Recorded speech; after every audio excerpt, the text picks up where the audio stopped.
Hi friends, வணக்கம். என் பேர் Abhi. Welcome to Indian recipes Tamil. நம்ம இன்னைக்கு highly requested video eggless black forest cake தான் எப்படி பண்ணுறதுன்னு பார்க்க போகிறோம். நான் ஏற்கனவே பிளாக் ஃபாரஸ்ட் கேக் அப்லோட் பண்ணியிருந்தேன். அதை நிறைய பேர் பார்த்துருந்தீங்க. நல்ல கமெண்ட்ஸ் பண்ணியிருந்தீங்க. கேக் செஞ்சு பார்த்தோம், சூப்பராக வந்திருந்ததுன்னு. கூடவே சில ஃப்ரெண்ட்ஸ் எக்லெஸ் வெர்ஷன் அப்லோட் பண்ணுங்கன்னு கேட்டிருந்தீங்க. முட்டை இல்லாமல் பிளாக் ஃபாரஸ்ட் கேக் செஞ்சு காமிங்கன்னு சொல்லி நிறைய கமெண்ட்ஸ் நான் பார்த்துருந்தேன். ஸோ உங்களுக்காகவே ஸ்பெஷலாக இந்த ரெசிபி. முட்டை இல்லாமல் கூட பிளாக் ஃபாரஸ்ட் கேக் ரொம்ப சுவையாக அப்படியே பண்ணலாம். ஃபஸ்ட்டு இந்த கேக் பண்ணுறதுக்கு கேக் டின் நம்ம தயார் பண்ணணும். நீங்கள் கேக் டின்னில் தான் பண்ணணும்னு இல்லை, நார்மலான ஃப்ளாட்டான பாத்திரத்தில் கூட பண்ணலாம். ஃபஸ்ட்டு இதை நல்லா எண்ணெயை நல்லா தடவி வச்சுக்கோங்க. பாருங்கள் இந்த மாதிரி. அதுக்கப்புறமா இதில் பட்டர் ஷீட் சேர்க்கணும்.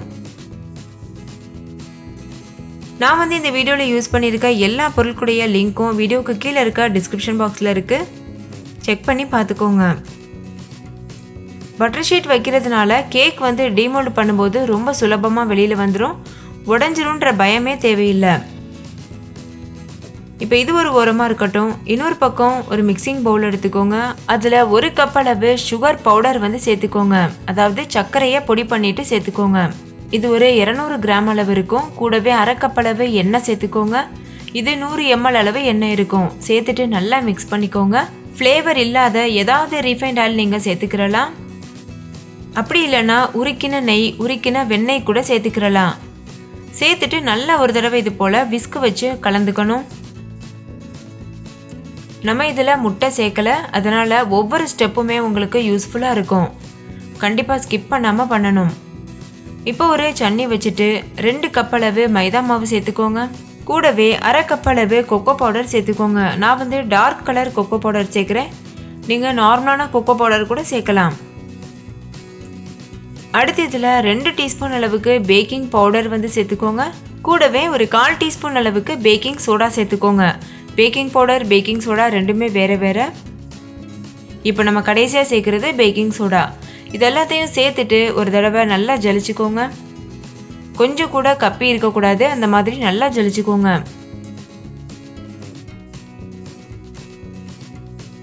ஜலிச்சதுக்கு அப்புறமா 1 கப் அளவு கெட்டியான பால் சேர்த்துக்கோங்க.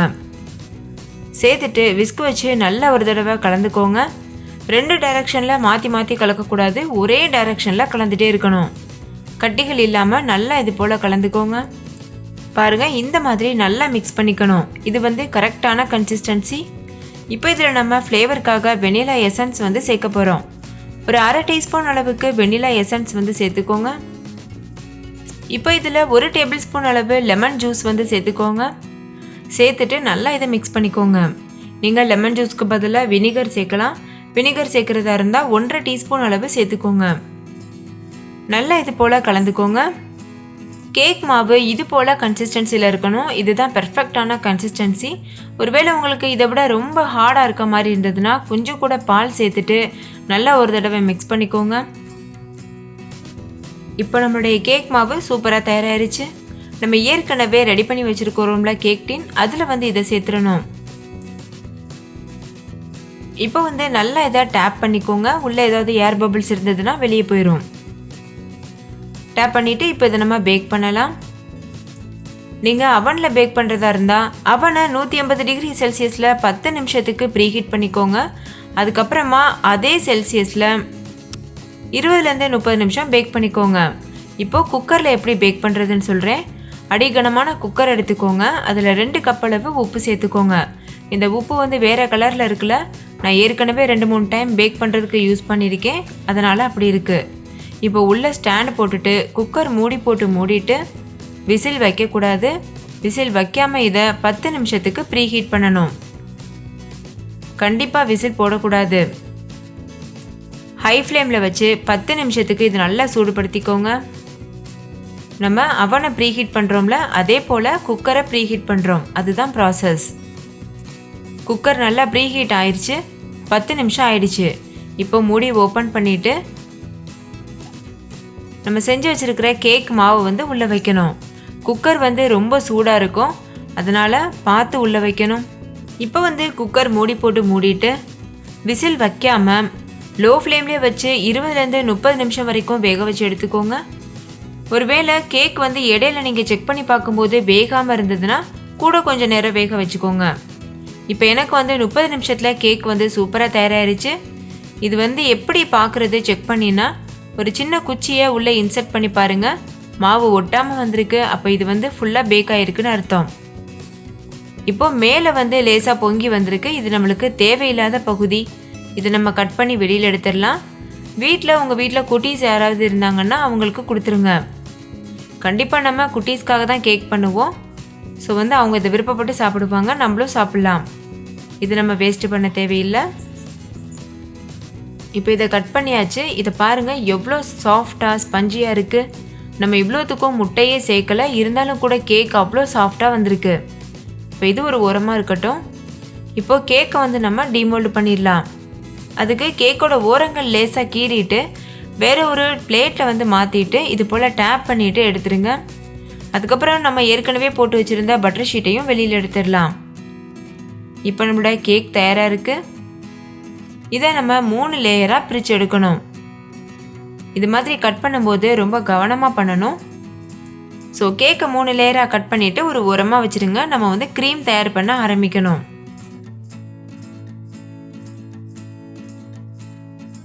கேக் க்ரீம் பண்ணுறதுக்கு ஒரு மிக்சிங் பவுலில் 1 கப் அளவுக்கு நல்ல சில்லான விப்பிங் க்ரீம் எடுத்துக்கோங்க. இதை வந்து ஃபஸ்ட்டு லோ ஸ்பீடில் வச்சுட்டு ஒரு 1-2 நிமிஷத்துக்கு நல்லா பீட் பண்ணிக்கோங்க. அதுக்கப்புறமா ஹை ஸ்பீடில் வச்சுட்டு ஒரு 3 நிமிஷத்துக்கு பீட் பண்ணிக்கோங்க. அப்போ வந்து கரெக்டாக வரும். நிறைய பேர் வந்து கமெண்ட்டில் நல்லா வந்து பொங்கி வரமாட்டேங்குது க்ரீம்னு சொல்கிறீங்க. அதுக்கு வந்து இதுதான் ரீசன். ஃபஸ்ட்டு வந்து நம்ம ஸ்லோ ஸ்பீடில் வச்சு அடைக்கணும், அதுக்கப்புறமா ஹை ஸ்பீடுக்கு கொண்டு போகணும். அதே மாதிரி நம்ம வந்து எந்த பாத்திரம் யூஸ் பண்ணுறோமோ அது நல்ல சில்லுன்னு இருக்கணும். நம்மளுடைய அந்த பீட்டரோட பிளேட் அதுவும் நல்ல சில்லுன்னு இருக்கணும். விப்பிங் க்ரீமும் ஃப்ரிட்ஜிலேருந்து எடுத்து தான் பண்ணணும். ஸோ நம்ம யூஸ் பண்ணுற எல்லா பொருளுமே சில்லுன்னு இருந்தால் தான் அந்த விப்பிங் க்ரீம் நல்லா பொங்கி வரும். ஒருவேளை நீங்கள் ரொம்ப ஹாட்டான பிரதேசத்தில் இருக்கீங்கன்னா ஐஸ் க்யூப்ஸ் இருக்குல்ல, அதை ஒரு பேஷனில் வச்சுட்டு அது மேலே இந்த பாத்திரத்தை தூக்கி வச்சு அதுக்கப்புறமா நீங்கள் பீட் பண்ண ஆரம்பிங்க. அப்போ உங்களுக்கு வந்து எப்போதும் அந்த விப்பிங் க்ரீம் சில்லுன்னே இருக்கும். ஸோ நல்லாவும் பொங்கி வரும். இப்போ பாருங்கள் நம்மளோட விப்பிங் க்ரீம் வந்து சூப்பராக தயாராகிருச்சு. நல்லா வந்து ஒரு ஸ்டிஃபாக வந்திருக்கு. ஸோ விப்பிங் க்ரீம் செலக்ட் பண்ணும்போது நல்ல குவாலிட்டியான விப்பிங் க்ரீமாக செலக்ட் பண்ணி வாங்குங்க. அப்படி இல்லைனா விப்பிங் க்ரீம் பவுடர் கூட இருக்குது, அதுவுமே நான் ட்ரை பண்ணியிருக்கேன், ரொம்ப நல்லாயிருக்கும். அதோட லிங்க் இந்த வீடியோக்கு கீழே இருக்க டிஸ்கிரிப்ஷன் பாக்ஸில் இருக்குது, தேவைப்பட்டால் பாருங்கள். இப்போது இந்த விப்பிங் க்ரீம் தயார் பண்ணியாச்சு. இதை ஃப்ரிட்ஜில் வச்சுருங்க. அடுத்தது நம்ம சாக்லேட் துருவல் வந்து ரெடி பண்ணணும். சாக்லேட் துருவல் பண்ணுறதுக்கு நான் வந்து டார்க் காம்பவுண்ட் சாக்லேட் எடுத்திருக்கேன். இது வந்து ஆன்லைனில் அவைலபிளாக இருக்குது. அப்படி உங்களுக்கு இந்த சாக்லேட் கிடைக்கலன்னா நீங்கள் நார்மலான சாக்லேட்டை கூட துருவி யூஸ் பண்ணலாம். பாருங்கள், இது போல் துருவிட்டு இதை தனியாக வச்சுருங்க. அதுக்கப்புறமா நம்மளுக்கு தேவையான பொருள் வந்து செர்ரி. நான் வந்து கேன்டு செர்ரி யூஸ் பண்ணியிருக்கேன். ஸோ ஃப்ரெண்ட்ஸ், இதில் நான் யூஸ் பண்ணியிருக்க பொருட்கள் வந்து உங்களுக்கு அக்கம் பக்கத்து கடைகளில் கிடைக்கலன்னா நான் இதோட லிங்க் எல்லாமே டிஸ்கிரிப்ஷன் பாக்ஸில் போட்டிருக்கேன், நீங்கள் செக் பண்ணி வாங்கிக்கலாம். இப்போ வந்து இந்த செர்ரிஸில் கொட்டையெல்லாம் ரிமூவ் பண்ணிவிட்டு சின்ன சின்ன பீசஸாக இது போல் கட் பண்ணிக்கோங்க. உள்ளே சின்னதாக விதை இருக்கும், அதை ரிமூவ் பண்ணிடுங்க. அதுக்கப்புறமா இதை நம்ம கட் பண்ணணும். பாருங்கள், இந்த மாதிரி கட் பண்ணியாச்சு. இது தனியாக இருக்கட்டும். இப்போ வந்து ஒரு பிளேட் இல்லைன்னா வந்து கேக் போர்டு வந்து எடுத்துக்கோங்க. அதில் கொஞ்சம் போல் பேஸ்க்காக நம்ம வந்து விப்பிங் க்ரீம் அப்ளை பண்ணணும். ஒரு 2 ஸ்பூன் அளவு விப்பிங் க்ரீம் அப்ளை பண்ணால் போதும். அடுத்தது இதில் ஃபஸ்ட் லேயர் கேக்கை வச்சுட்டு நம்ம வந்து கேன்டு செர்ரியில் வந்து சிரப்போடு தான் அது வரும். நான் அந்த சிரப் தான் யூஸ் பண்ணியிருக்கேன். அந்த சிரப்லேருந்து ஒரு டேபிள் ஸ்பூன் சிரப் மட்டும் எடுத்துகிட்டு இது போல் நல்லா அப்ளை பண்ணிக்கோங்க. இது எதுக்காகனா நல்லா வந்து ஒரு மாய்ஸ்ட் கொடுக்கும் இது கேக்குக்கு, அதுக்காக பண்ணுறோம்.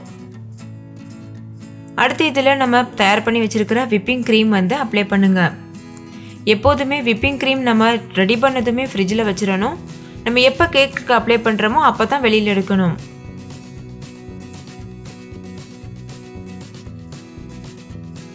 கேக் க்ரீம் நல்லா அப்ளை பண்ணதுக்கு அப்புறமா நம்ம கட் பண்ணி வச்சுருக்க செர்ரிஸ்லேருந்து கொஞ்சம் போல் எடுத்துகிட்டு இது போல் தூவிக்கோங்க. இது நம்ம கேக் கட் பண்ணி சாப்பிடும்போது இடையிடையில கடிப்படும், அப்போ ரொம்ப சூப்பராக இருக்கும். அதுக்கடுத்தது அடுத்த லேயர் கேக். அதே போல் தான் கேக் வச்சதும் நம்ம அதை மாய்ஸ்ட் பண்ணணும். அதுக்கு நம்ம அந்த செர்ரி சிரப் வந்து கொஞ்சமாக சேர்த்துடணும். அதுக்கப்புறமா கேக் க்ரீம் வந்து அப்ளை பண்ணணும். உங்ககிட்ட ப்ரஷ் இருந்ததுன்னா நீங்கள் அதை வச்சு கூட இந்த சிரப் அப்ளை பண்ணலாம். நான் வந்து நார்மலாக ஸ்பூன் வச்சு அப்ளை பண்ணிட்டேன். அடுத்து இதில் கேக் க்ரீம் அப்ளை பண்ணிடலாம். நல்லா வந்து திக் லேயர் கேக் க்ரீம் அப்ளை பண்ணுங்கள். அப்போ தான் சாப்பிடும்போது ரொம்ப டேஸ்ட்டாக இருக்கும். ரொம்ப தின் லேயராக இருந்தால் அந்த அளவுக்கு நல்லா இருக்காது.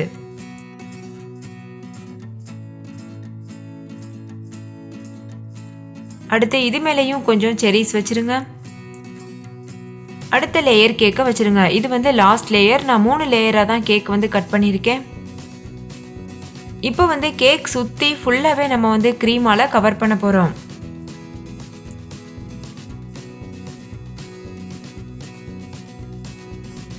இப்போ மேலே நல்லா அப்ளை பண்ணதுக்கப்புறமா சைட்லேயும் நல்லா அப்ளை பண்ணிடணும். ஒருவேளை உங்களுக்கு இந்த க்ரீம் பிடிக்காமல் பட்டர் க்ரீம் வந்து நல்லா விரும்பி சாப்பிடுவீங்கன்னா வீட்டிலையே எப்படி பட்டர் க்ரீம் ரெடி பண்ணுறதுன்னு நான் வந்து ஒரு வீடியோ அப்லோட் பண்ணியிருக்கேன். நீங்கள் அதை கூட கேக் க்ரீமாக யூஸ் பண்ணலாம். அதோட லிங்க்கும் இந்த வீடியோக்கு கீழே இருக்க டிஸ்கிரிப்ஷன் பாக்ஸில் இருக்குது. ஸோ தேவைப்படுதுன்னா செக் பண்ணி பாருங்கள். இப்போது கேக் ஃபுல்லாமே நம்ம வந்து க்ரீம் வச்சு அப்ளை பண்ணியாச்சு. அடுத்தது அதுக்கு மேலே சின்னதாக வந்து ஒரு பூ டிசைன் கொடுக்கலாம். அதுக்கு ஸ்டார் நாசல் வந்து ஒரு பைப்பிங் பேக்கில் போட்டுட்டு க்ரீம் வந்து அதில் நிரப்பிடுங்க. அதுக்கப்புறமா இது போல் வந்து டிசைன் கொடுங்க. இது கஷ்டமே இல்லை. லேசாக வந்து நம்ம பைப்பிங் பேக் அதில் வச்சுட்டு ஒரு சுற்றிட்டு வெளியில் எடுத்துடணும். அவ்வளோதான். பாருங்கள் இந்த மாதிரி. இது ரொம்ப ரொம்ப ஈஸியான ஒரு பூ டிசைன். நம்மளோட விருப்பத்திற்கேற்ப இதை வந்து அலங்காரம் பண்ணலாம்.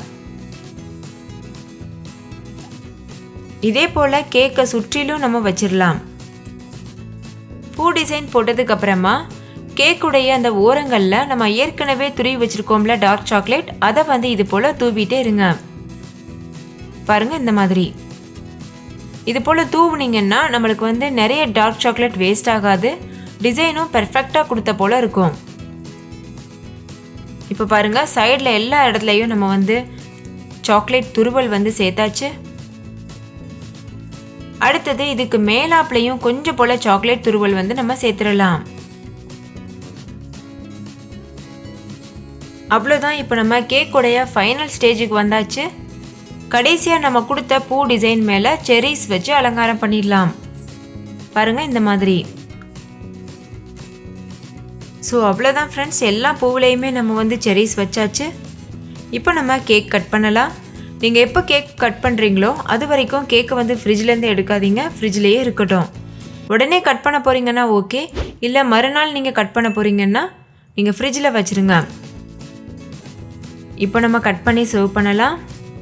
நீங்களே பாருங்கள் எவ்வளோ சாஃப்டாக உள்ள இறங்குது. பெர்ஃபெக்டான பிளாக் ஃபாரஸ்ட் கேக் சூப்பராக தயாராகிருச்சு. வாவ், எவ்வளோ சூப்பராக இருக்குது பாருங்கள்.